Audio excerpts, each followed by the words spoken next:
So welcome, Dr. Vanshika, again. Thank you, sir. Okay, fine. How did you really manage your time? So, in the sense, like, when did you start your preparation for the NEET PG and NESET seriously?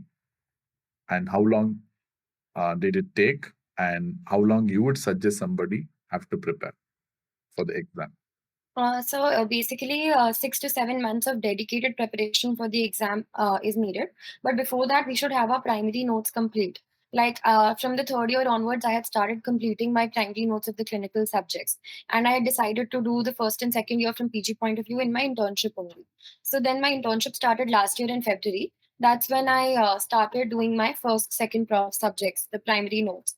And by the end of July almost, I had completed my first reading of all the profs, all 19 subjects. I had completed my first reading, basically annotating the notes of the first and second year subjects, and again revising the clinical year subjects.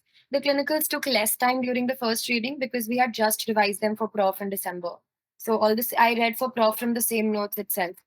So the after that in August, I started with my first revision. And by mid-September, approximately 35 to 45 days, I completed my first revision. Then by the end of October, I completed my second revision. And just 10 days before the exam, I did my third revision. Okay. There are some people who revise side by side. So there are two types of revision which I'm hearing from the students. One set of revision is to revise later on, like once you study all the 19 subjects, then we go back to the revision. And second type of revision is there, that is some students are telling it to be effective, where they are trying to revise like in a much more efficient way, quicker. Like you are studying one subject today, and after a week you can revise the same subject while studying another subject. And there are another type of revision. Okay. 19 subjects and go to the revision separately, or to do revise like every now and then. So it should be done side by side, but not exactly revising the entire subject. I used to do it side by side in the form of questions. So I could, like, whatever question I got wrong, I was not able to recollect a topic. I used to go back and revise retrograde manner. So I think that's better because if you do all 19 subjects in one go and then revise them together, you're bound to forget some things and it'll be all afresh again. So there's no point of doing it. So you can do it side by side in the form of previous year questions. Like previous year questions are already a must for all exams. So just do a retrograde revision of other subjects, especially first and second prof, which are like volatile subjects, very factual subjects. Basically, so to want for the revision to be effective, I always believe that it should be done simultaneously, side by side. And this is what many toppers do also. But I don't know why many of them during the interviews they say I revised at the end, but actually it should be the way that they have started revising much before. Yes, so like it's not really good to read the theory again while revising side by side. In the form of questions, you should be revising. Like, for example, sometimes revise it, or during internship, during my ward duties, especially night duties when there was not much patient load and I was free. Okay. So that's great. So that's what I'm asking. So the thing is like revision is something that should start side by side. So if you essentially complete all the 19 subjects and if you're going to revise separately the last 1 month, it's basically only rereading, not revising. So that is not a very effective way of revision also. If you want to revise, start side by side. Maybe whatever subjects that you have read last in the last 1 week or in the last 2 weeks, start revising now itself. Maybe like what you said in the meanwhile during the lunch break or maybe in the evening time or maybe just before sleep, you can solve some questions and you can read the notes again of that topic. Yeah. That's a very, very effective way of revision. I think everyone would have been uh, aware of the Ebbinghaus memory lifestyle. And that's not a very good. That's why I wanted to just ask that question. And what about the weightage of the subjects? What subjects you gave more weightage and what subjects you did not give more weightage? So Okay, that's a little different for NEET and NESET. So, like, NESET gives more weightage to the first and second prof subjects. It's like a 60-40 ratio, and in NEET, it's just the opposite. So, the ratio is like 40-60 for first, second prof and the clinical subjects. So, I focused more on my weak subjects in first and second prof first. Like, anatomy and biochem were my weak subjects. So, I focused on that more. I gave more days to that. So, I was pretty confident in patch and pharma. So, I gave them less time. So, that's how you decide based on important topics and your weaknesses. When you solve previous year questions, you realize there are some things we remembered from our first, second year only. So then these are our strong topics, and sometimes we bound to forget even easy things even after reading them multiple times. So we need to give more time to those subjects. honestly speaking, this is the real truth. Whatever you have spoken is absolutely true, and I like it. Why? Because so nowadays students actually expect us faculties to give the timetable for them. But honestly speaking, the timetable is completely bound to them. Nobody can give a timetable to them because they themselves know what subjects they are weak at. For example, if I am good in medicine, I can give just 6 days of medicine. Nothing more than that is required. So if somebody is not good in medicine, who have not read medicine in their undergraduation, they might need even like 25 days for medicine. It's all up to them. So what subjects they are weak at and what subjects they are strong at. And they have to prepare a time schedule. In that, the two most important things that come into play is one thing is their own preparation. So what subjects they are strong and weak. So that's one thing. Second thing I would say is the PYQs, the previous year questions and the previous year topics. Based on that, they can give the weightage and they can split their revision time or preparation time or whatever it is. What they have said is absolutely right. And nowadays, there is a constant feeling that many people are, this is a very common question asked by many students nowadays, especially those who are preparing for the first time. Okay, because they are getting apprehended by the length of major subjects like medicine, surgery, and all. And there is a widespread idea that people are thinking, some people, not all, some people are thinking that clinical subjects are not relevant and important. It's only paraclinicals. If you study that, that's enough, and you can crack medicine, surgery. Is that true? So they'll give you a history and lab findings and everything. You have to arrive at a diagnosis, but the question doesn't ask you the diagnosis. They'll ask you some, say, history path finding of the disease or some treatment. What is the drug of choice for this condition? So they are kind of integrating path and pharma with these questions. So these subjects are making a foundation, but in the end, even as a doctor, the clinical subjects hold a lot of weightage to arrive at a diagnosis first in the clinical stem of the question. That's what I usually tell to the student. My motto is very simple. So when we started studying, for example, maybe in 2000s, early 2000s, so when we started studying, so we used to hear this motto all the time. So seniors and my professors always used to say, we become doctors to treat, not to study. Basically, so studying comes as a part of being a doctor, and clearing an exam comes as a part of being a doctor. So being a doctor doesn't mean clearing exams as a difference in the society. So that is why we are doctors. That is why our profession is often considered to be very noble. And that's what is disheartening me a lot many times, because many students right now are thinking that they can study only paraclinicals, they can ignore the clinical subjects, and studying all the paraclinicals is enough. That's really disheartening. Because I've heard from some students, maybe in the social media, so I've consistently been asking this question. That too, like after the COVID, not before the COVID, after the COVID era, like in the last 1 year or 1.5 years. And most of these students who are asking these kind of questions are the pre-final and finals. So when you are a pre-final and final, you have to concentrate on the clinical subjects. But paradoxically, many students are preparing for the first time are concentrating on the paraclinical subjects. No, so that's what I did. Exactly. That's 100% correct. And you have to give equal importance to all the subjects. So you have to split the weightage. For example, you cannot waste time on forensic medicine by studying for 25, 30 days. So you have to make adjustments accordingly. You have to see the weightage of each and every subject, and you have to give importance accordingly. And the respect is very, very important. That's what I'd see.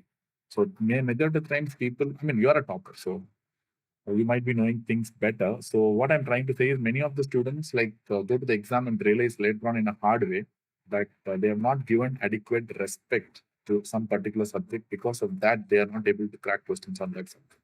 So more than the importance, I would say our profession is noble, and you have to respect each and every specialty, every individual subject. That respect is what matters. So give respect, adequate, due respect that the subject deserves, and learn all the subjects. Don't ignore topics, because the moment you start ignoring topics, that is where you fumble in the exam. Don't ignore topics, cover all the important areas. And that's, I feel, is one of the most important secrets of cracking any exam for the. We need to ensure that we have a list of all the high yield topics, repeatedly asked questions, and we are doing all the topics, especially not ignoring the minor subjects because they are very high yield. They don't ask overboard questions from there. Like even if you read a lot of medicine, they might ask you something which you've never read about. But in the minor subjects, they ask you from what you have read, and it's very high yield. Like 6 to 7 questions are bound to come from each of those subjects, and they are easily coverable in like a day. Easily in one day, we can read the entire subject. That's absolutely true. And I would often say that these small subjects or short subjects, whatever you call, they are basically the gold medal in your NEET PG exams and NEET, because the questions are from same areas again and again and again. Unlike medicine, surgery, or OBG, where they can ask some random questions. See, the problem is the strike rate of the major subjects is like 90% max, right? I don't think like 100% is possible in any major subject. But when you talk about the minor subjects like skin anesthesia, radiology, psychiatry, orthopedics, forensic medicine, so these are the so-called short subjects or minor subjects. And with these subjects, the strike rate can be almost 100% many times. So you might be see the limited area. So these subjects, I would say, like you need not spend a lot of time, but you will get a lot out of it. Many questions are bound to come in exams, and as you said, like I would say, like it's kind of a goal for any teacher. From these short subjects. Yes, yes, yes. If you're going to lose questions on short subjects, I don't think like you're going to be on the bridge. So it's very difficult to be on because many people will actually. I've seen people starting to prepare from short subjects. So many people don't start with anat, physio, or medicine. Many people start with skin anesthesia, radiology, psychiatry, and if you're preparing for the first time, that if you have very short time, that's advantageous. The main reason for that is like if you can finish skin in 5-6 days, that's going to give you a big confidence boost. But when you start with a short subject, that gives a kind of confidence. Yes, short subjects are absolutely important. So now coming to the second most important thing, during the preparation, many students are bound to become stressful and they're going to panic and how to control all those things. So these are basically, I would say, controllable variables. The result is something that you can't control. The exam is something that you can't control. NB is something that you can't control. Range is something that you can't control. But there are certain things which are controllable variables. So the panic and stress is very much controllable. It's in your hands. So what strategy you follow? So, like currently, there's a lot of distress going on whether NEET PG will be postponed, the eligibility criteria, and all. So, the same things were happening during our times also. PGI eligibility was a question. So, we all got very scared. How will they decide the ranks? How will they merge the marks of two shifts? And question papers will be different. What will happen? So, all these things. And then, after a discussion of few hours, you realize that these are things which are not in our hands. So, there's no point crying about these things. What I can do is I can study well and focus on my preparation. That's all I can do because see, what the examiner does, he's doing with all the candidates writing the exam. We can control our stress. So it's always better to talk to your parents, talk to your friends about this. I used to listen to music and go for a walk. So that was kind of the most refreshing thing for me to do. And I used to video call my friends, like I prepared most of the time in my home in the last 1 month the exam. So I used to keep video calling my friends or talk to my mom whenever I felt stressed out. Okay. So that's a good strategy basically. Everyone has different kinds of ways to relieve their stress. So in whatever way you want to relieve your stress, you can. So it's not a problem at all. So relieving stress is one of the most important things, and getting panicked is not going to take you anywhere. Honestly, like it's only going to kill your time. Yes, sir, and we've all passed MBBS till now, so life has worked out till now, so it will work out in future also. Yeah, that is all. There's always a reattempt. There's always another chance. Yeah. So that's why I always like sun doesn't only set once; it's going to rise again. So it's every day. It's just a part of the day. So the problem is like, I mean, we have been always talking to toppers many times. So what about the people who didn't? So I will say only one thing to all of those people who cannot crack. So see, no matter whether you crack an exam or not, it really doesn't matter. Ultimately, what matters is whether you are trying or whether you are not giving up or not. That is what is going to matter ultimately. So it's not about whether you get a good rank or crack the exam or get it in the first attempt. So even though some people think it as a pride, I always say success is nothing but perception. Okay, we all perceive success, but that definition of success is going to change from one a time to time. For example, in 12th standard, cracking a 12th standard exam is success. In first prof, cracking first prof exam is a success. Now NEET PG exam, cracking NEET PG exam is a success, or any set exam is a success. And once you become a practitioner, getting good volume of cases is a success. Learning new skills is a success. And this definition of success is something that's going to keep changing from time to time. There's no constant definition of success, which means I always believe that success is a perception. You perceive something as a success.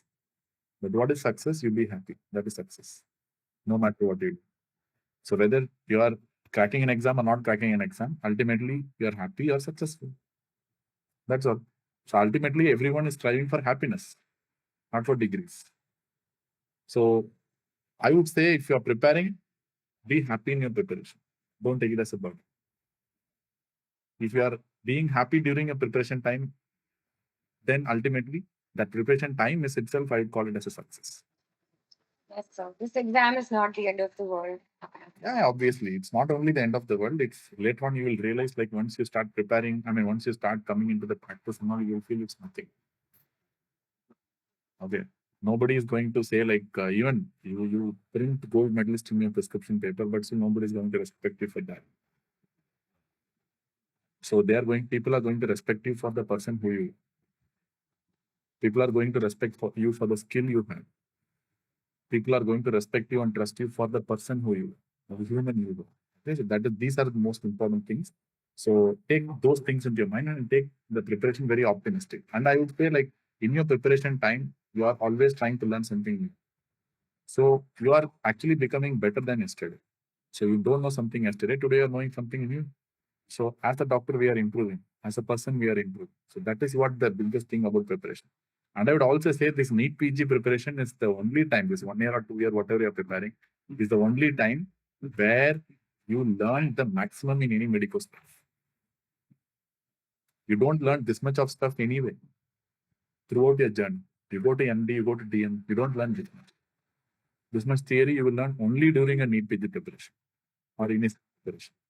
So these are all very positive things, which means this period is going to teach us so many things, not just about the exams or not just about your subjects. It's going to teach life. What is success and how to take success? What is failure and how to take failure? So I would say this is one of the most important phases of any medico's life. And this is needed. This is a stress that is required that shapes us as a doctor in the community in the future. So it's better not to take it as a stress. So don't panic, don't think too much, and don't focus on the results. Okay. Ultimately, like I'm a big fan of MSD. So I always believe the process is more important than the result. The process is very important. You always do your things and you don't just think about the results. Avoid foremost. Don't think of anything else. Don't think of your friends. Don't think of your relatives. Even if it doesn't come, it is bound to come. That's it. In what way your PYQs are important and the previous year papers are important and how, in what way it shaped your preparation. So previous year questions are the most important part of preparation after the question because there is a high chances of getting the questions repeated.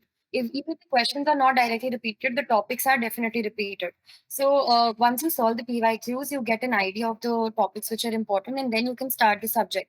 So like before starting my first reading of any subject, I just used to go through the PYQs. I did not solve them actually. I just read the PYQs once. I used to use books for solving PYQs. So there I got an idea of the topics which are important so that I know what I have to learn, what I have to focus on so that I don't waste my time learning things which are not really important from the exam point of view. And devising the PYQs multiple times is also important. So I did my PYQs 3 to 4 times. So every time I used to keep marking the questions which I got wrong repeatedly. And towards the end, I used to highlight those questions. And just one day before the exam, I just read all the highlighted PYQs again. And I had written explanations in 1 or 2 sentences with those PYQs itself. Like I was using books for PYQs, so I tore the question papers from the book so that the book had only the explanation and the question papers were separate, and I stapled them because the book was, it seemed very thick to be read towards the end days. And there, the questions which I was getting wrong, I just wrote the explanation from the book in 1 or 2 sentences alongside the question, or I used to stick a sticky note over there. Towards the end, I had to just revise those set of question papers, the highlighted stuff, and the sticky notes I had put over there. So it took me like 2 to 3 hours to do all the important questions I was getting wrong again one day before the exam. Yeah, now I can understand why you're a topper. Basically, you have done everything correctly. So that's a correct sequence actually. The PYQs are very important. So I would say like the teacher may be biased. See, being a teacher, I can say myself, I may be biased because I may be biased towards so many things. The topic I read is good. The topic I prepared before only, or the topic which I am so fond of. For example, I am very fond of infectious diseases and I'm very fond of rheumatology because that's what I practice. That is also the reason why I don't teach them first in any class. Because if I start infectious disease or rheumatology first, I know I'm going to extend like anything because I know so many things in that because my area of interest is that. So that is the reason I always start with other topics like endocrine or cardio or nephro or something like that. Because I know then only I can control my flow of speech. So what I'm trying to say is teachers may be biased. They can teach something, what they are interested in.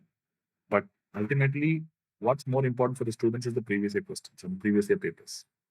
Because you may not get the same questions in the exam, but you're going to get the same topics. So if you are an intern or maybe in the post-internship period, one extra thing that I would advise students to do is they can take the previous year topics and they can just make a reading of something out of it. Like for example, they can study Robbins of some pathology topic if that topic has been asked 2-3 times in the last 5 years. They can take a medicine topic and they can read Harrison, right? Just that topic alone. See, reading entire Harrison during internship or post-internship period is like not useful, not very useful, and it's going to be a very low yielding source basically. So I would not suggest that, but only those topics. For example, if you have something which is very commonly asked like 3-4 times in the last 5 years, that topic alone you can read once. In the Harrison, how long it's going to take? 2 pages or 3 pages? You're going to finish the reading in 45 minutes. Just take a notes out of it. And these sort of extra things are the ones that are going to be very helpful. And maybe sometimes if the same topic, some new question comes all of a sudden, even if the teacher has missed out, but you have not. So I would say like now the entire market is towards relying on other things. Okay? On other things. But I would say trust yourself and do something for your own. And if you do some extra work on your own, definitely like that's going to reap rewards. And I would say like if everyone is doing the same thing, so what extra you're going to do? So some extra you have to do, right? So from your part. So that can be anything. Like just make it like 5 minutes of extra, like preparation every day. So if a friend is doing like studies till 11:30, you do till 11:35. 5 minutes. In a week, it's going to be 35 minutes of extra preparation. In a month, it's going to be like 2 hours of extra preparation. Okay. In 1 year, it's going to be almost like 25 hours of extra preparation. If you're doing consistently for 3 years, it's going to be 100 hours, which means you are already ahead of your friend or whatever peers by 100 hours. That 100 hours of preparation is not small, trust me. It's huge, basically. So just this 5 minutes or 10 minutes of extra work every day that you do is going to be like very crucial. I would say we might think just 5 minutes, just 2 minutes. So quickly you're revising. And for example, I would say the same thing. It might look funny or it might look something else. But I would say if somebody is having constipation, basically, don't waste time thinking something else. Do some MCQs that time. Maybe 4 MCQs. So because time is very crucial, especially when you're an intern or a post-intern, time is extremely crucial. You have to be very smart and you have to utilize whatever time you have. At the same time, give time for yourself also. So that kind of like self-discipline is what I would feel like one of the most, I mean, whoever I've talked with, so when most of the top 95% plus toppers or 95% plus people who have scored a good rank in exams always say that they utilize the time effectively, but nobody says how they utilize that. This is maybe they would not have told these sort of small things which they have done during the preparation, but they would have done. They utilized every single like moment they've got. Okay, so that self-discipline is very important. That dedication is very important. You have to be honest to yourself. You have to be dedicated to your preparation. You have to respect it. Respect is more important. Anyways, fine. So you said like yes, previous year questions and previous year topics are very important. Even though there may not be question repeats, same question repeat, there will be definitely topics with it. And next thing is how to revise the notes. Okay, and that's important topics.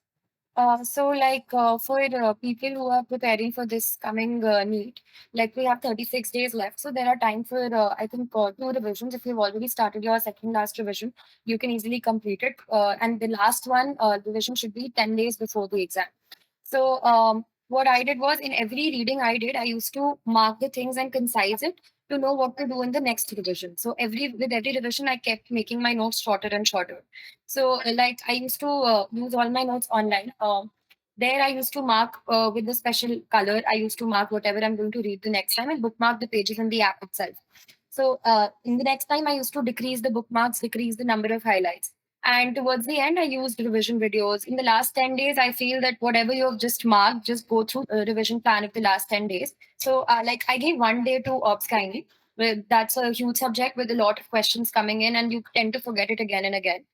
So, there, I also made a list alongside of the termination of pregnancy dates. So, like, I have made all these things to revise towards the last, like, I'll just show like this is something like I used to keep forgetting the different pulses, so I used to draw it and I used to stick it on my table. and sticky notes, and I stuck it on my table. And I also maintained a 20th notebook. So for whatever things I used to keep forgetting again and again, I used to write down like mnemonics and tables and formulae especially. And some things which waste time copying down, I used to just take screenshots and make a separate album on my iPad itself, subject wise. And then one day I gave to surgery. Then the third day I gave CCM and Psyche. I did it together. Then the fourth day, I did path and anesthesia. Then I did biochem and derma together. Then the sixth day, I did micro FMT. The seventh day, anatomy and ortho. Then eighth day, ENT and physio. Ninth day, ophthal and pharma. And the last day, I did my 20th notebook, revising the formulae, the highlighted PYQs, and all the screenshots in my iPad. I had a favorites folder. So all the screenshots of all the difficult tables and flowcharts which are important. So that is the revision strategy. Wonderful. So in one word, like the one thing I've noticed this, like even though whether you're aware or not, one thing that I've noticed is that you have revised two subjects that are totally not related to each other. Yes, sir. That is one of the best, even though you've not said whether it is conscious or unconscious, I don't know, but I feel like being a topper, definitely it's conscious. So like get bored. So just for a change of mind, and like your mind needs some refreshment and change in this way. Correct.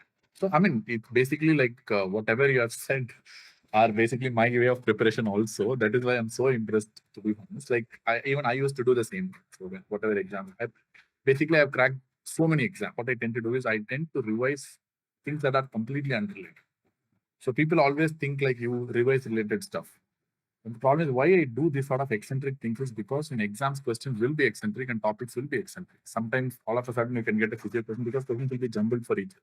Not be subject wise. It's not going to be subject wise, and they're not going to tell this is from anatomy or this is from medicine or this is from surgery. We assume that it is from medicine. We assume it's from pharmacy. The examiner knows which subject they're asking for.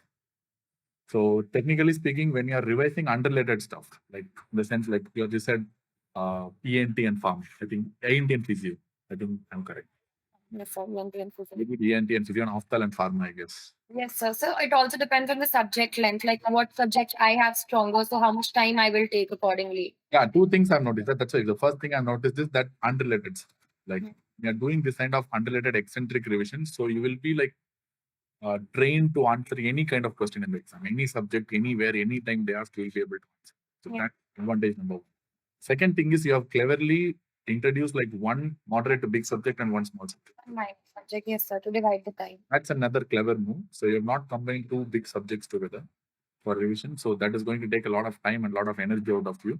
And that might frustrate you also. So cleverly you have done like one major and one small subject. So that's a very clever move as well. So that's why even I used to do the same thing.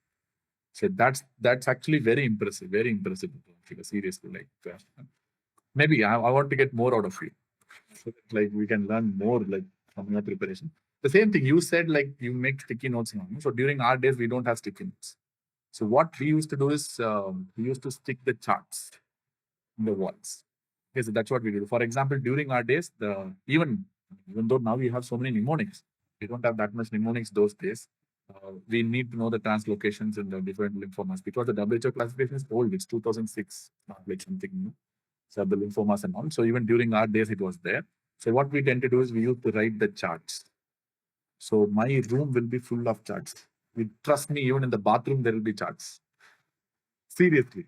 So everywhere I go, there will be charts, charts and charts. So what I will do is every time I get up in the morning, I read one random chart, which are high yielding charts basically. So I sit down on whiteboard. Like, for example, I read a table for the first time, which is hard to remember. So instead of giving half an hour, 40 minutes at that very sitting to learn that table and wasting my time, I used to copy it on my whiteboard and look at it every day for 3-4 days till I memorize it. And then I used to erase it and put something else over there. We used to always keep it as a ritual. So during our things are used to be very different. So like what we do is we keep charts everywhere. We used to read from every morning when I get up. The first thing I see some charts. First thing I see some chart, I read. It could be like things I know or things I don't know. Something I read every time. So most volatile. For example, the IPC sections of forensic, the different culture media of microbiology, the important pathways and important diseases in biochemistry. Hartmann disease, what enzyme? So in phenylketonuria, what enzyme, what defect? Leishman-Hunt syndrome, what enzyme, what defect? So these kind of different kinds of biochemistry charts Okay, these kind of things, literature, we are volatile. So I used to stick it as charts, like what you said, and we used to read it. Like during our time, it was a ritual. Right now, people are keeping it for a long time because you have this thing. But once we get a good rank, it's a ritual. Like we tend to throw it off. But now the time has changed. But that's a good way, actually. So, anyways, that's why things are changing. But the way of preparation is the same. Right, no matter what. So maybe the technology is different, the way you prepare is different, the hardware and software is different, but certain things are same. You're going to eat only from the hand, as simple as. Sense of preparation. Yeah. So the stuff about preparation is going to remain the same. It's not going to change anytime soon. Okay. So coming to the next thing, are there any memory tricks that you follow? Like, I mean, this is I'm not a big fan of though, but still, are you a like big fan of mnemonics, right? I do a lot of them actually. Because I'm not very good at learning facts, and matlab, the exam really is testing you not only on concepts, but it's also testing you a lot of factual knowledge. So there are things we need to memorize, especially like I really don't like anatomy as a subject because it has so much to memorize with no correlation. And it was a very hard subject for me, even in first year and even during PG preparation. So for memorizing all the branches of the arteries, the course of the nerve injury levels, I used to use my own mnemonics. I like making mnemonics, so I'm good at that. I used to make my own mnemonics, and sometimes for such very long things, if it's taking time, I used to go to Google Images and just write for a search for mnemonics. So there we get nice mnemonics. And then I can stick it on my wall and see it again and again. Basic thing is that we should not make so many mnemonics that we have to make a mnemonic to remember those mnemonics only. So it's like, and not always we need mnemonics. You know, we can sometimes use tricks like the first letter matching trick, so that when you read it, you will get it. There are certain rhymes you can take out, and sometimes I can just paint a picture in my mind and learn the concept as a story. So that correlates a lot of things. For example, in biochemistry, we have to learn the amino acids which are ketogenic, glucogenic, and which are both. So this is a long list. So I first saw that there are a lot of amino acids which are glucogenic. So I'm not going to learn them. I'm going to learn the other two, and all the others will come in the third category. So for ketogenic amino acids, I just made the mnemonic that Lucy lies, they can't make glucose. So Lucy is for leucine, lies is for lysine. So these can't make glucose, they are purely ketogenic amino acids. For both ketogenic, glucogenic, I made like both fall in the pit together. Pit is like PITT, phenylalanine, isoleucine, tyrosine, and tryptophan. So these are both ketogenic and glucogenic. All the rest fall in the category of purely glucogenic. So such kind of mnemonics I make, and I also share them regularly on my Instagram page, LazyMed. So I really like making mnemonics like that. I used to write such certain mnemonics in my 20th notebook also to revise in the end. The thing is like you should not blindly follow mnemonics. That's what I'm trying to say. Whichever mnemonic that suits you. Yes, sir. It's a very personal thing. If you make it yourself, you tend to remember it better. Exactly. The polar bear might interest me, which may not interest you. I might be a big fan of space, and I can make a lot of mnemonics from space, Betelgeuse and all. So, but like it depends. Like, what is your personal interest? Like, what is said, mnemonics are very personal. And I would say even I have my own mnemonics, even though I'm not a big fan of other mnemonics, because when you look at USMLE and all, certain mnemonics they will say it's easy, but the problem is those mnemonics have United States change in that. Okay. So they are making mnemonics based on what they see in their locality. And that mnemonics may be very tough for us to comprehend and revise. Like, for example, you said, no, like leucine and lysine can't make glucose. So that's it. That's what I'm saying. They are purely academic. So that's how like you have to make a mnemonic. So you have to make sure that the mnemonic is going to be staying there for you for for your entire life, or maybe at least till the exam is over. For example, you are making a mnemonic, like 10 mnemonics per, maybe like 10 mnemonics per subject. In the exam, like you need to remember at least 200 mnemonics. Always remember. So it's basically multiple times solving the questions. That's where it's important. You look back at your mnemonic and revise. You have to always make mnemonics that you like. Yes, sir. Then only you'll remember it in the exam. Yeah, otherwise you will not be able to remember. The importance of taking breaks. So this is a very, very, very like personal question. It differs from people to people, but what is the importance of taking breaks and how? I've taken a lot of breaks, like especially when in the beginning of the preparation, when you have a lot of time. So I used to basically study for 14, 15 days together. And after that, one day I would take as a break day, not completely a break day, as in instead of 6 to 8 hours, I used to study just for 2, 3 hours that particular day. But in the last 2, 3 months of preparation, I did not give full break days. I used to give frequent breaks during the daytime itself. And I always believe in consistency. Like, I don't think there was a single day in my internship when I did not study at all. So the consistency is very important. So towards the last, I made it a point to I always slept for 7 hours every day. I'd never compromised on sleep. 7 to 8 hours minimum I used to sleep. Apart from that, you can easily find out time to study for 10 to 12 hours, and still you will have 5 hours of recreation. And there you can give one hour for lunch and dinner, and in between you can, after every 2 to 3 hours of study session, we can take a half an hour break, and in that break, you can listen to music, go for a walk, or just relax or take a short nap. I do not suggest to scroll Instagram too much or use social media during these breaks. Like, stay away from screen, because like most of our reading already happens online. So this break time should give rest to your eyes so that you can study again. And even if you want to use Instagram, I would suggest that you should use it on a web browser, because that the interface is not so good and supportive of Reels. So at least we don't scroll Reels and don't waste time over there. We just see educational content on our feed and few memes to cheer us up. That's it, and we will shut it down in 5 minutes or so. So my entire internship, I have used Instagram on Safari instead of the app. Yeah. So I actually speaking, I'm a big fan of memes basically. So memes is the one that cheers us more than the motivation. Yes, sir. Honestly, many memes actually cheer us a lot. So I'm a big fan of memes in that category. And see, I'm so impressed in another way because your way of preparation is like a mirror image of my preparation. So that is the reason why I'm so surprised, because we have not discussed all these things before. Yeah.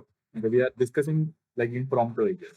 Yes. Basically, but if whatever stuff you are saying, like it's totally like mirroring my preparation. So that is the reason why I'm even more excited to hear from you. During my days, like I used to do the same thing. I don't watch anyone, so we didn't have much of social media. We did have Facebook that time itself, but we didn't have that much of media. But I used to tell a crab story to most of my students. There is a crab story which I am like that crab, a deaf crab. So have you heard of that story that Rajinikanth used to say? Not aware of the crab story. So what is that story is like, there are like group of crabs in a pot. They have put like 5, 6 crabs in the pot, and every one is trying to climb up and come out of the pot. Like some 2, 3 crabs have tried and they said like it's not possible. You cannot climb out of the. So everyone stayed inside, but one crab alone is keeping on trying all the time, and finally it came out of the pot. And finally, what is the reason for that crab came out of the pot is because the crab is deaf. Oh. It didn't listen to anyone else. Everyone else is telling it you can't do it. It's not possible because it's difficult to climb. So, but because it's deaf, it's not listening to other crabs, so it can.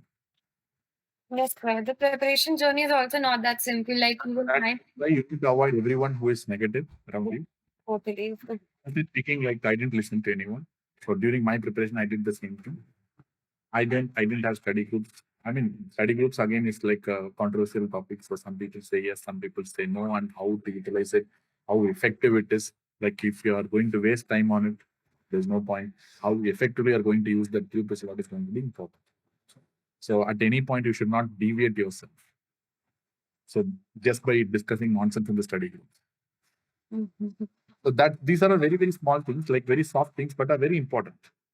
Yes. Very, very important. So how to utilize those kind of like soft stuff is what is going to shape your preparation as well.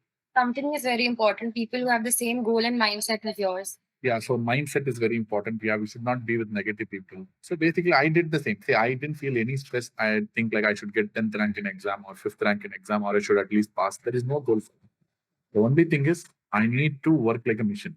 That consistency is what matters. I mean, maybe I have become a psycho, I don't know. But everyone in my family says that when every day, every single day, I don't sleep without reading at least for half an hour. That's continuing even now. That is the reason I said like that PG preparation time is so important that even in UG you would not have been that self-disciplined. But during a PG preparation time, you will be so disciplined that that discipline is going to carry on for your entire life. You're going to take care. and it will transform your mindset entirely. So it's a life of a medico, isn't it? But if you don't read for one day, you feel guilty. Yes, sir. To take a day off, you feel guilty. So all other professions, if they take a day off, they'll be happy. But we medicos, if you take a day off, we feel guilty. And after some time, this studying will be different. But if you don't practice for 2 days, you'll feel guilty. See patients for 2 days, you'll feel guilty. That is what is happening to me right now. So maybe I don't know, it's for good or it's for bad, I don't know. But ultimately, my mindset itself has changed. And I don't know, like some people say it's bad because you're not able to enjoy things. Because ultimately, I feel like the enjoyment is here with my patients, with my hospital, with my studies. That We like our work is enjoyment. where I feel pleasure. I don't know. I don't know why. Seriously. When I go out somewhere, like I don't feel that much of pleasure. Unless and until I like that the most. The maximum, honestly speaking, being a medical for so many years, the most important thing I love in my life is practice. Is seeing patients and the body. So, That's the most important thing I love in my life. Everything comes next. So the reason for this is my PG preparation. That gave me the ultimate goal on how to shape my life. So that's how it's shaping even now. So nevertheless, so thank you very much for sharing that also importance of taking breaks. And I'm not a big fan of taking breaks for days together. For example, preparing for 1 month, 2 months consecutively and taking break for 3 months, 3 days or 4 days or 5 days continuously, which is something I don't like at all. The reason for that is like that will spoil your momentum. yeah. So you are in a momentum, okay, you're doing something continuously. And that's what I used to say, like in cricket also, because I'm a cricket player basically.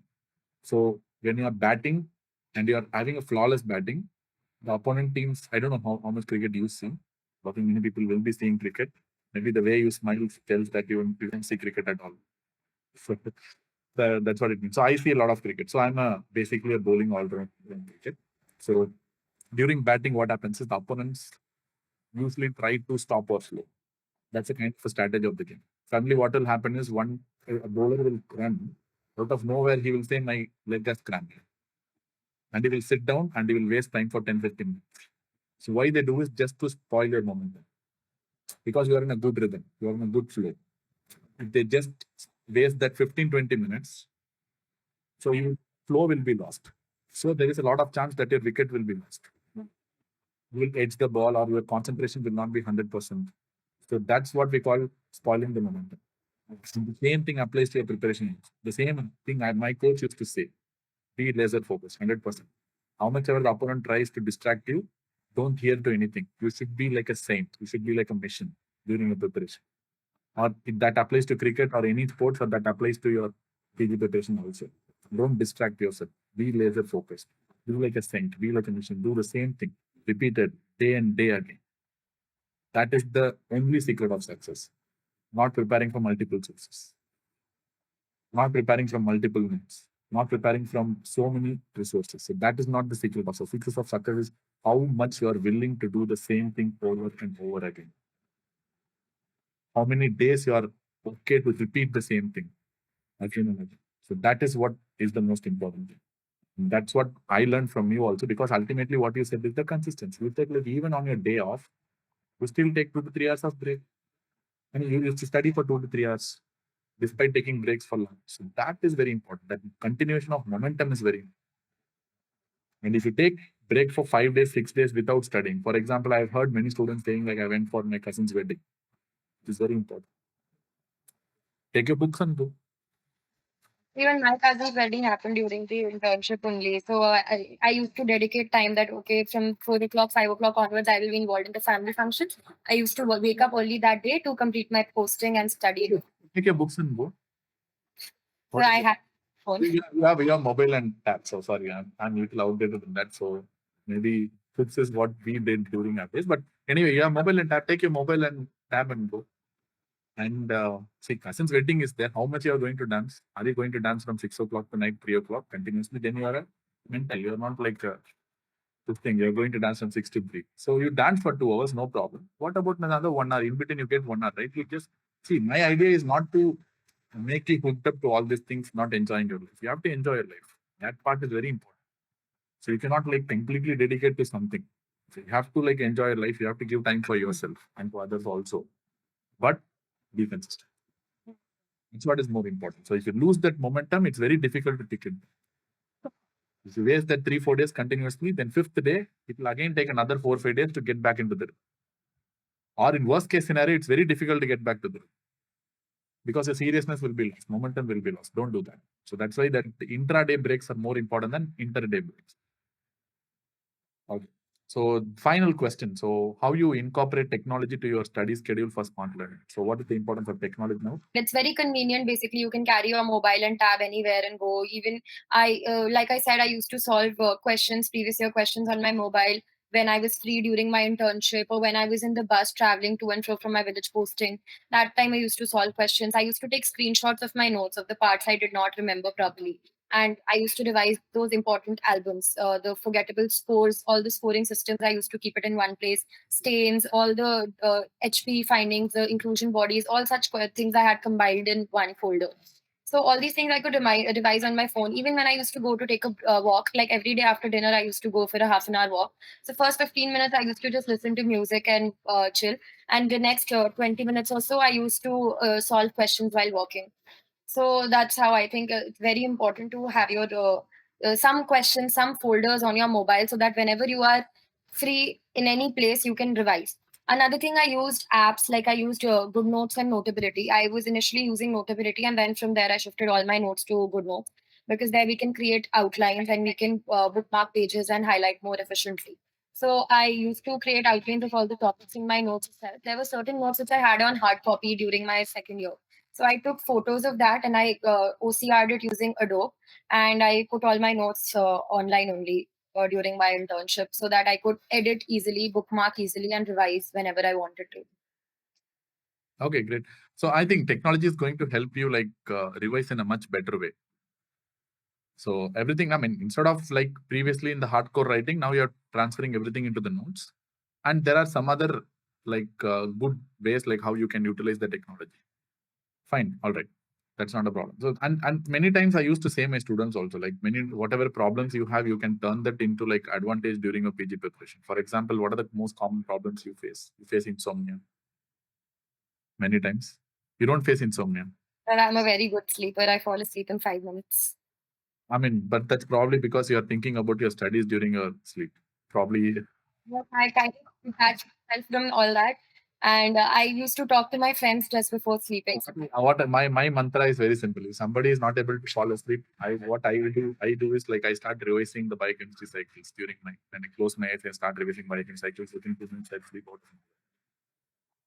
Or I will read something. So don't take Robbins kind of textbook. Take Guyton, something like that. Something which was repetitive. Yeah. So I study like in the 10th line. I'll be like drowsy and I will sleep immediately. So many times, like your medical textbooks and this entire thing can be a cure for many diseases. So insomnia can be cured. So when you're having constipation, so don't do anything. Just go and do a GT in the bathroom. Seeing your scores, automatically everything will come up. So I think like it can be a cure for many things. So it's in a funny way to used to tell the students also the same thing. So ultimately, what thing I would say is like don't get panic, don't get stressed out. All is well. So even if you start today, say, let us assume. So we are not started a preparation at all. We have only 30 days. Still you have 30 days. 30 full days, which is not small. Still, if you utilize time properly, then who knows, you might be able to do it. So don't think of anything. So even if you have 2 days of your preparation, still it's a big deal. You have 2 days. So we always feel, right, whenever we start preparing. I mean, whenever we go to the exam hall, maybe 2 days or 3 days before, we think that if you had like 10 days extra, we'd have done well. If you had 1 month extra, we'd have done well. Okay, start thinking that now itself. What you will do, you will have 30 days for preparation. At the end of 30 days, you're going to feel if you had 5 days extra, you would have done more. Don't think that you need extra 5 days. Start from now itself. So we don't think anything. That's the entire idea. Okay, I think my all of my questions were done. And it's like really, really, really like enjoyed discussing with you. Like it's wonderful, seriously. Like whatever you have said, like made like plenty of sense. It's like awesome sense. And most of the things, like even though the technology have changed, the ways have changed, but whatever strategies you have said, like completely mirrored my preparation as well. So in a way, like I was so damn impressed. I would say I would agree with that, Dr. Vanshika. Thank you so much, sir. And do you want to ask something? Sir, whatever people want to ask, we can have a ask me anything kind of session. Yeah, that's why I heard like we have an AMS. So if you are an internist, probably I would have helped in that way. Probably I think you're going to become a dermatologist. Yes, sir. And probably like, I mean, now cosmetology is like a money making field. So you wanted to become a cosmetologist or just a dermatologist? Sir, I will do a fellowship in either cosmetology or dermatosurgery. I haven't decided yet. You haven't decided. Okay, you have plenty of time. For 3 years, I'll see which subject interests me more. Like the main reason I took derma was that it's a What's the subject that interests more? Ultimately, money interests you more. So that's what will be the pointer. Honestly speaking, that's what will be the pointer ultimately. You said between cosmetology and dermatosurgery. Sir. I agree with it because I see many of my friends. See, ultimately, even though like it might look a little harsh or hard, ultimately, what is the first deciding factor? The first deciding factor for me is happiness and a good work-life balance. So that's how I came to choose this subject. Fine. So maybe it's different for boys because boys are always standard in a different way. So for guys, like most of the time, ask any guy, even though they say happiness, everything, but they see the remuneration also, which is a very important thing. I see, again, I'm not gender discriminating. So people should not take me wrong. That are very honest. But ultimately, like looking at the responsibilities, like many guys actually, as such, have to take a decision based on the monetary remuneration itself to some extent. So that is the reason I said, like most of the times, the deciding factor, once you get a rank, once you get a good rank, after the deciding factor will be like, in part, like maybe I said a 50% is partly because of the monetary remunerations. You should have a decent remuneration. So in the field, so probably that is one of the most important deciding factors. But I feel if we are hardworking and skillful, and every field offers a decent amount of pay in medicine, that's the beauty of this profession. You, for that matters, MBBS itself offers you a decent pay. Yes. Then it's about self-satisfaction. I think. Yeah, self-satisfaction. So if you that's true actually. What I've said is again very true. So to be honest, like if you are an MBBS graduate itself, it provides you a decent. I'm not saying like it's a very soft issue. Again, it will be very controversial depending on who I am talking with. But on speaking, if you are skillful and if you are very hardworking, just after an MBBS, you can actually earn. Yes, sir. I mean, I'm not comparing with other doctors. We have to be very clear. So it's not the problem is our mindset will always be to compare with people who are earning. That is what we compare. Our human inherent mindset is to compare with people who are earning, or we are going to compare with someone who is like earning like 10 times or 20 times more things. So if you compare the basic economy, like even after MBBS, you can earn well. If a decent income is there, still, if you are skillful and if you are adequate. So why I'm telling this is because ultimately leave the toppers or leave the people who are preparing. This is for the people who have done the entrance and have not cracked the entrance. So for them, this is that way. So it's not like it's fully gone. It's lost. So still you can earn more than decent money with your MBBS itself. But this is only for people who are not cracked and have tried their best so far. And I think we had some questions. What are the questions? So how many hours do you have to study to crack NEET PG? As I said, at least 10 to 12 hours per day in the last 30 days of preparation you need to put in. And how frequently to give GTs? I have taken around 6 to 7 GTs during my internship because I was busy with postings as well. So right now you can attempt a GT every week, like every Sunday you can do a GT and review the same day. So that's the best strategy. First, you can review all the wrong questions, and after that, the right questions. You can just skim through them and see if there's any conceptual error or you got it right just by guessing that way. And if you don't have sufficient time, then just the wrong questions you can review. Okay. Good. And my score in GT. So no, during the first GT, I did not get a really nice rank, something in 2000. But from then onwards, I started improving, and I maintained a top 50 rank in the following GTs. And what is the PYQ source I used? AIMS Sense mainly, and any set sense. But you can use apps as well. So whatever, it just gave me a break from using screen. So I preferred books for the previous year questions because all my other notes were on iPad. How many years topics you prepared thoroughly? First reading, I used to read all the topics and I memorized the important topics. That's it. So I solved papers from 2015. Okay, but if somebody is not having time, they can start from 2017, 18 also, which is not. The previous 5 years is the most important. Yeah. Daily schedule of yours for the past 30 days. Okay, so yeah, I have that as well. So I gave around 3 to 4 days for obs gynae, and then I had 2 to 3 days for surgery, 2 days for CCM, 2 days for anatomy, 1 day for biochem. I revised biochem from first aid. I feel it's very concise over there. So for primary reading, you can use whatever platform. But if you have not used first aid till now, do not change your resources. But whatever platform you have used, just revise it from there. And 1 day I gave to physio, 2 days for pharma because it has the maximum weightage in the second 12 subjects, and 1 day for psyche, 1 day for ortho, 1 day for peds. And in peds also, since it was a very strong subject for me, I did not study it much. Like I revised, I did peds only twice. The other subjects I've done 4 times. So there I focused just on doing general peds.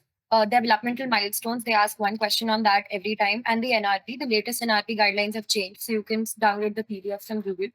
And systemic peds is mostly covered from medicine.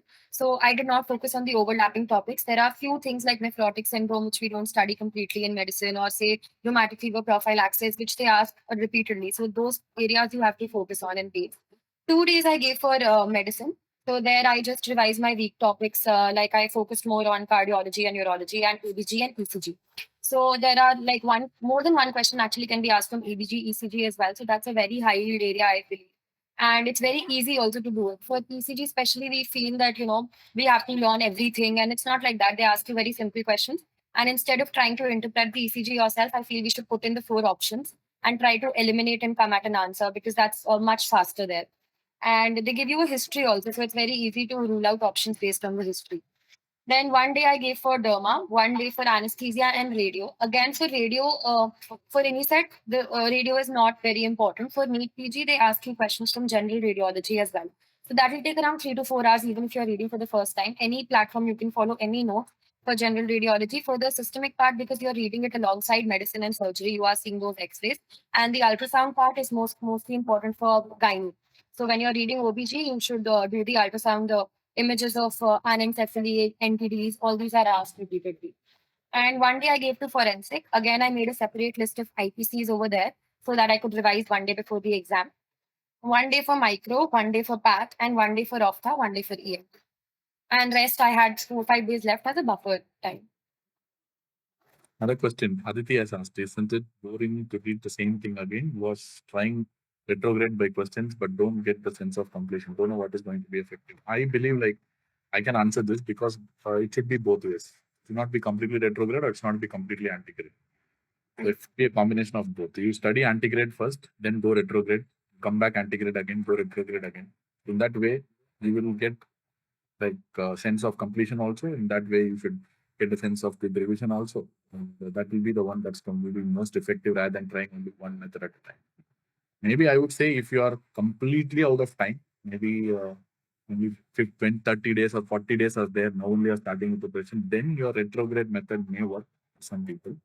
But if you're having a decent time of 6, 7 months, then I think it should be both antigrade as well as retrograde. What is your take, Vanshika? So same, I did the same thing. Like first reading, I used to do completely. The second reading, I used to whatever topics I was forgetting, I used to read retro. And after that, from the next revisions onwards, I again started reading the complete topic. Because just through questions, you tend to miss out some topics. Mandra has asked how to manage time during internship during this last 30 days. This is something which I can't answer at all because the internship is something very different right now compared to the last 10 years. So I think Vanshika will be the best person to like. I was in D batch, so I was lucky in this aspect that I had very light postings in the last 2 months before my exam. So we did not have much work during those days. So I used to I used to stay at home and I used to commute to college by car daily whenever I had to come for the postings.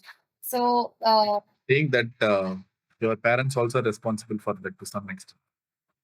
Yes, sir, they have supported a lot. Like they're the No, I'm not talking about the support. The name that you kept. Because of Vanshika, you are in the D batch. yes, sir. So in that way also your parents have helped your preparation. So you are in the D batch so that you had lighter posting. So because of your name basically. Yes, sir. So my God. So see, what are so many things that are influencing our PG exam preparation, isn't it? Even our names influence our PG exam preparation. What postings are light, what postings are heavy during our preparation. That in the last of preparation. Rural posting is the most hectic in AIMS. It's very chill for other colleges, but in AIMS, rural posting is very, very hectic.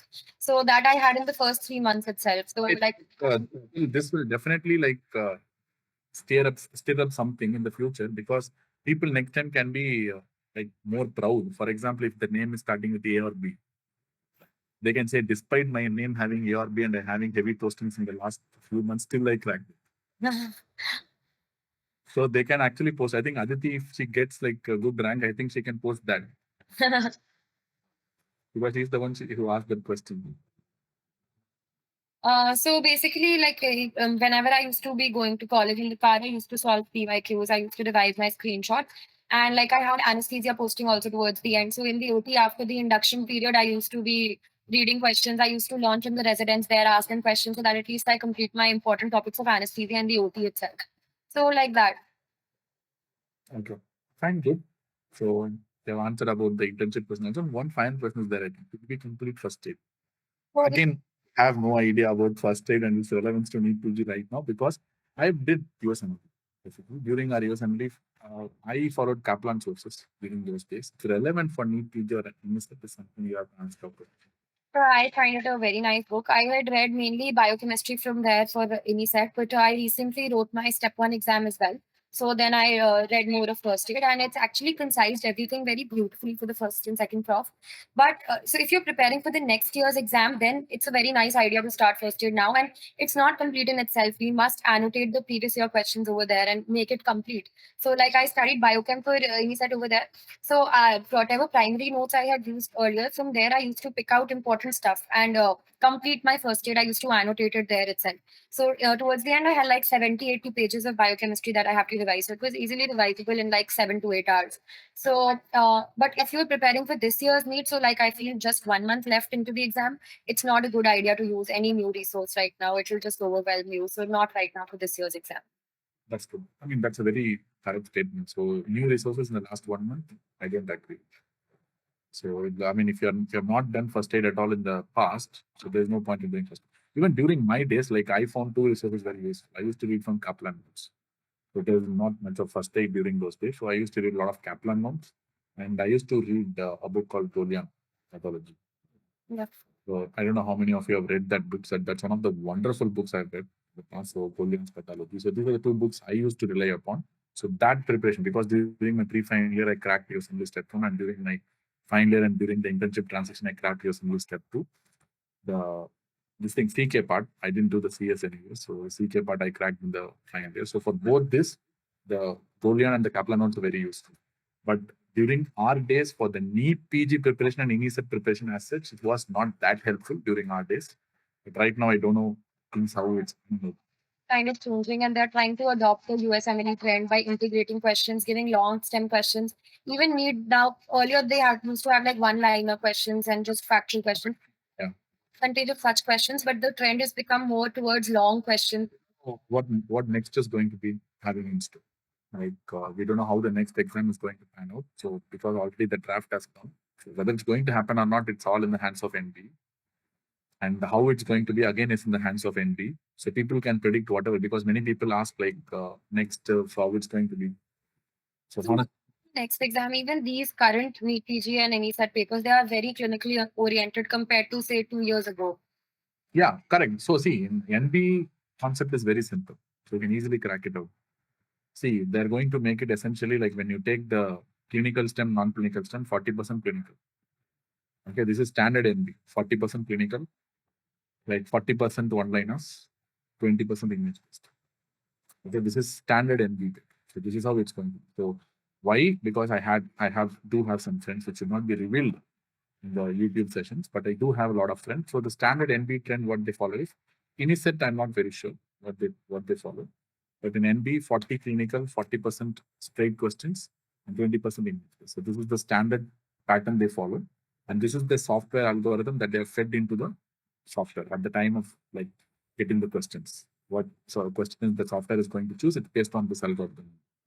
And similarly, more than this, and the second thing that you need to know is how much NB questions, how much you can solve NB questions.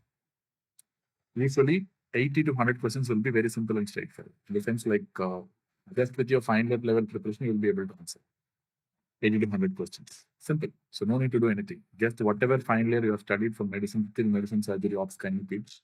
So use that knowledge and you can solve 80 to 100 questions. That's not a big deal at all. So these are very common things. They ask regularly, same topic over and over again. So that's different. But the real journey starts after that 80 to 100.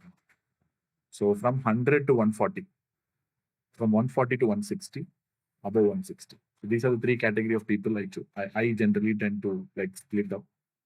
So to want to score above 160 plus, you need to be really, you know how preparation is going to be. If you want to score 160 plus. But I would say like irrespective of the sources of preparation that you follow, irrespective of which teacher you follow, irrespective of which book you follow, irrespective of whatever you follow, that if you are preparing for 6 months to one year, that up to 140 questions is like pretty much simple, 130 to 140. But after that is where your personal efforts come. These annotations, this notes, this extra work, this hard work, like what is that more high yielding resources. That is where. But the problem is this elite group fall above the 140. That's the problem. If you're scoring anything less than 140 out of 200, you will be still scoring a good rank, but it will not be good enough to like make you sure like I'm going to get this. You might not be sure enough. So after that 140 plus only, things become little certain. Like I'm going to get this seat and 160 plus. I mean, that's a very elite group of people. 160 plus. So this is what my split up is, and this is what NBF does also, because I do have a lot of friends where we keep talking repeatedly, like because many people are working over there. So this is how the split up is: 40% clinical, 40% one-liners, or maybe very simple, straightforward questions, and 20% English. This is how you split up the story. So in any NB paper, you can be assured 35 to 40 will be. One last line, as asked, so one last line for motivation, which compelled you to do hard work. So give some motivation, Vanshika, please. So I just believe in consistency, keeping yourself as your own competitor and focusing on the process. Do not look at the distractions. Don't look at the people around you. No FOMOs. And after the exam, don't bother about the result.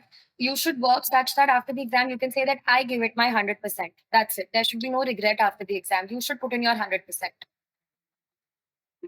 Perfect. Yes, you have to put in your 100% and you have to like give your best. That's your ultimate statement, right? The questions are done and dusted. The AMA session is also over. Okay, cool. And I think we'll wind up the session. Yes. Yeah. Thank you so much, Dr. Vanshika, once again. Thank you very much. Thank you very much once again, Dr. Vanshika.